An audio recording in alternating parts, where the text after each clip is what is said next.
What is up, everybody? It's the car here, and I know you're probably wondering, where have my what ifs been? I've still been doing the what ifs. I've just been like writing things down and learning how to make a better what if to better entertain you guys and best give you something that you would enjoy seeing from my channel. So that's where that's been that. Hopefully this gray full buster video will be enough to tantalize your taste buds when it comes to my what ifs. Hopefully you enjoy it. I know I enjoy putting it together. I mean, I know it's been a while since I've done a what if. Well, not really, but you get the point.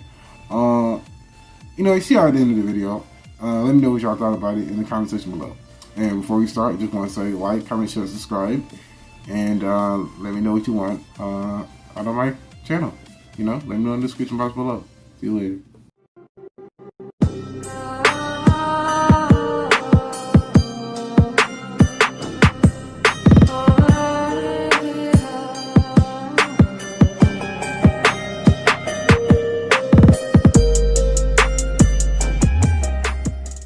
We start our battle and our story right after the aftermath of when Gray lost his master in the horrible battle where he lost his village, his master, and his own rival lost his resolve to battle. So, left wandering alone in the dark depths of the earth, all lost and alone, Gray is grief-stricken.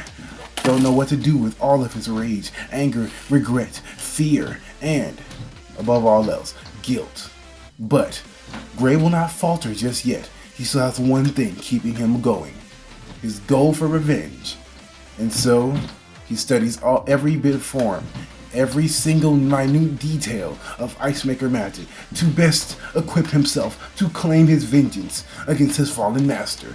But just in the wakes of his training, in the middle of his training, he's at the peak of his power as a freaking Ice Make magic user. But a dragon, a strange and unfamiliar dragon to the land, has appeared before Gray, out of nowhere, almost as if it was fated to happen. This is an ice dragon, and he knows Ice Maker magic, but on top of that, Ice Dragon Slayer magic. And that is exactly the magic that Gray was looking for. Powerful, potent, and enough to be just give him the edge in battle. I know I'm stuttering, but excuse me, I'm really excited about this what if, and I'm doing it from scratch, so please bear with me. Anyway, we're gonna finish off with, we're gonna keep going. God damn, I can't talk, but I'm not redoing it. It's gonna have to be very, very choppy and very edited. Who cares? Let's continue with the story. Anyway, alright. Now, we fast forward to 2 weeks after the dragon has discovered him and took him under its wing, so to speak, no pun intended. And the training is fierce, the training is hard. But Gray is not giving up. He's not giving an inch. He wants to be strong enough to protect those he cares about.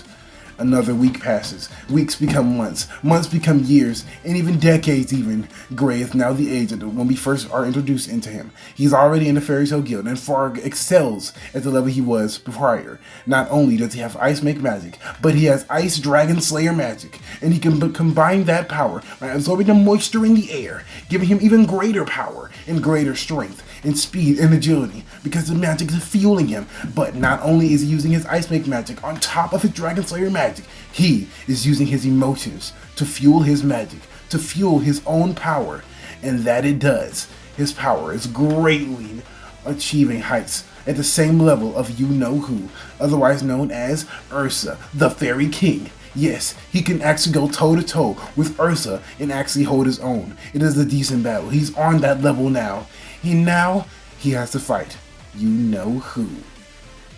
You already know the name, but I'm going to say it anyway. He is going to be fighting Natsu Dragneel. And so, the battle begins with them sizing each other up, getting a feel for each other's power, getting to know one another, seeing who is really stronger, who out of the two Dragon Slayers has the most potent abilities, has the strongest level of power and magic output. But before they battle, again, they size each other up, feeling each other's power. Without even saying a word, they already know what the other knows, that this battle needs to happen. They need to know who is stronger. And so Gray whips out his favorite technique. And I hate to say the name, but I got to. Ice Fire Dragon. Unleash. Maker Magic. Yes, he can actually imbue his ice with blue flames, enough to actually use his power at the same level. I know what you're thinking, opposites attract, but this is fairy tale. Anything can happen, any type of magic can be created, and since he was trained by a dragon, fire is still one of the default abilities, and so the power goes all out. His body is irradiating with ice and fire. Blue on top of blue, ice on top of fire. The power is immaculate, and all Natsu can do is stare in awe and smirk. This power excites him. He is not fearful in the slightest. He's ready. He has been ready for this moment.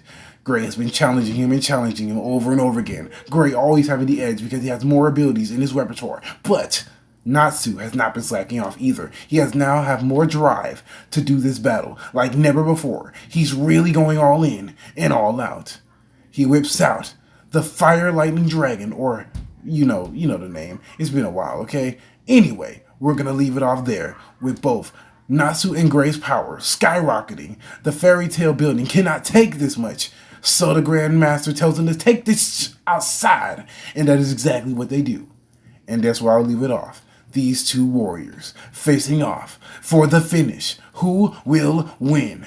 Find out next time on Fairy Tale What Ifs by Nakari. And that brings us to the end of the video. See y'all to the next part, and hopefully you enjoyed it. Like I said in the beginning of the video, like, comment, share, subscribe, and yeah, see y'all to the next part. If you want the next part, that is. We start our battle and our story right after the aftermath of when Gray lost his master in the horrible battle where he lost his village, his master, and his own rival lost his resolve to battle. So, left wandering alone in the dark depths of the earth, all lost and alone, Gray is grief-stricken